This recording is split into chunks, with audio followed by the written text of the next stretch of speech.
그때 예수님께서 바리사이들에게 말씀하셨다.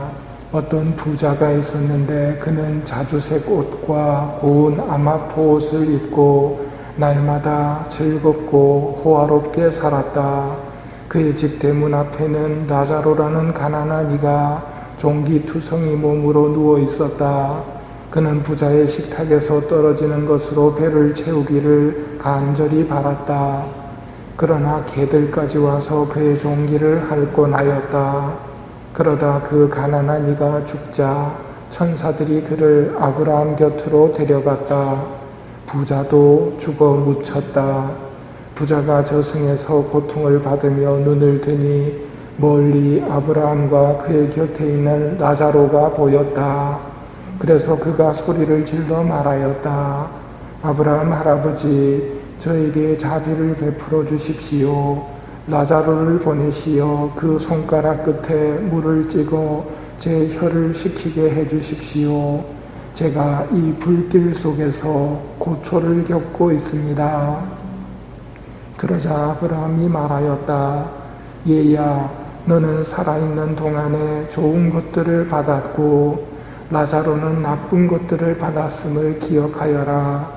그래서 그는 이제 여기에서 위로를 받고 너는 고초를 겪는 것이다. 게다가 우리와 너희 사이에는 큰 구렁이 가로놓여 있어 여기에서 너희 쪽으로 건너가려 해도 갈 수 없고 거기에서 우리 쪽으로 건너오려 해도 올 수 없다. 부자가 말하였다. 그렇다면 할아버지, 제발 라자로를 제 아버지 집으로 보내주십시오. 저에게 5 형제가 있는데 라자로가 그들에게 경고하여 그들만은 이 고통스러운 곳에 오지 않게 해 주십시오. 아브라함이 그들에게는 모세와 예언자들이 있으니 그들의 말을 들어야 한다 하고 대답하자 부자가 다시 안 됩니다. 아브라함 할아버지, 죽은 이들 가운데서 누가 가야 그들이 회개할 것입니다 하였다. 그에게 아브라함이 이렇게 일렀다.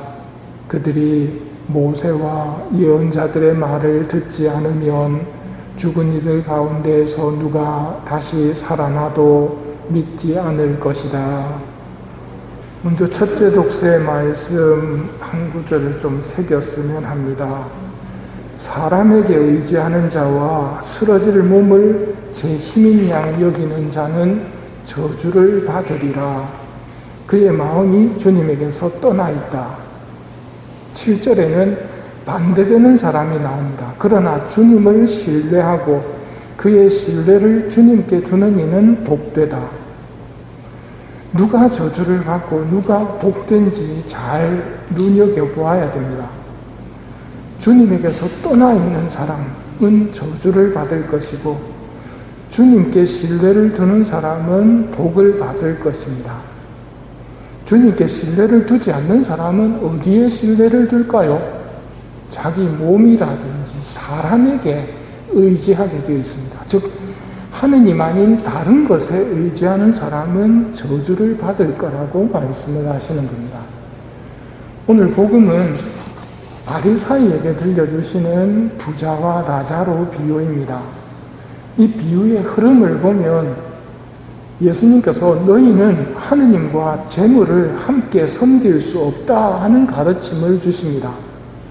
그러자 돈을 좋아하는 바리사이들이 이 말씀을 듣고 예수님을 비웃습니다. 그리고 예수님께서 그렇게 비웃는 바리사이에게 들려주시는 이야기입니다. 돈과 세상의 부귀영화에 관한 예수님의 가르침입니다.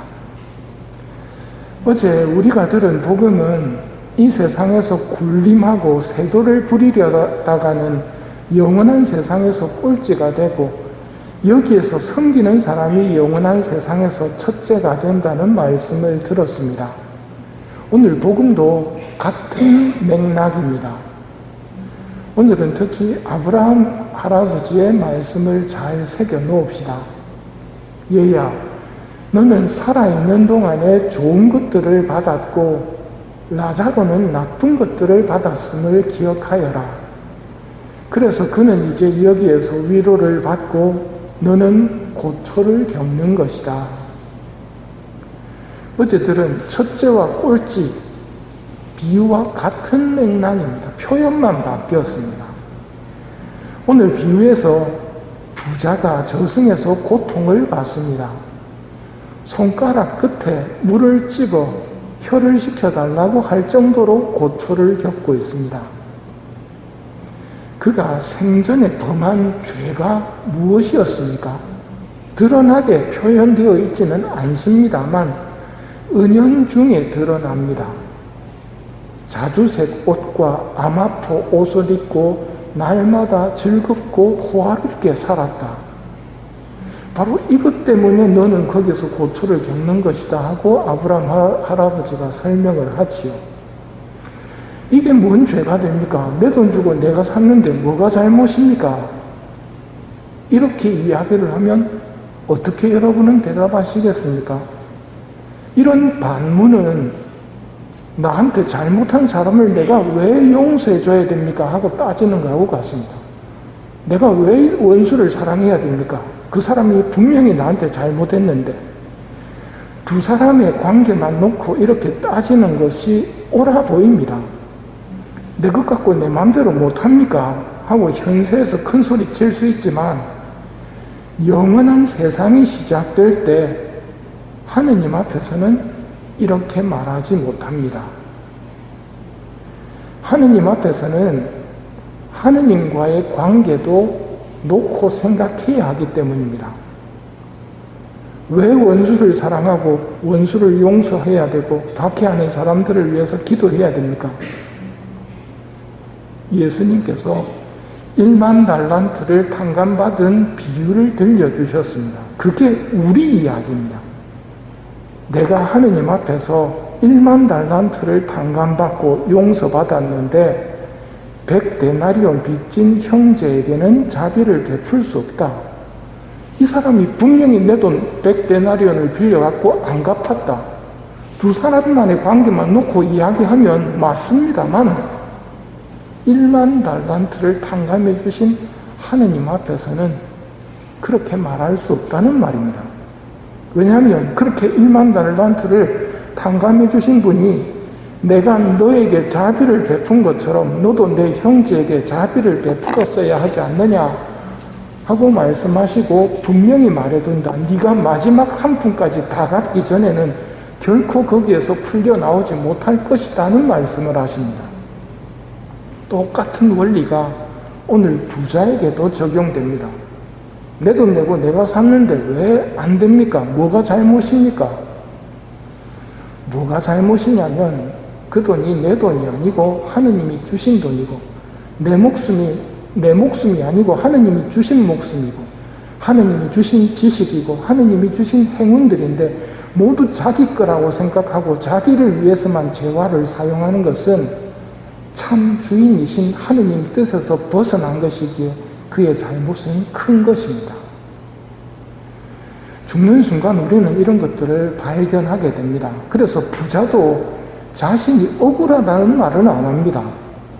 내가 주인이 아니고 하느님과 재물을 함께 섬길 수 없는데 지나가는 세상에서 날마다 즐겁고 호화롭게 사는 걸 성공이라고 마귀와 세상은 제시를 하지만 우리는 오늘 예수님의 비유를 통해 드러나는 부자의 모습을 보면서 진실을 깨달아야 합니다.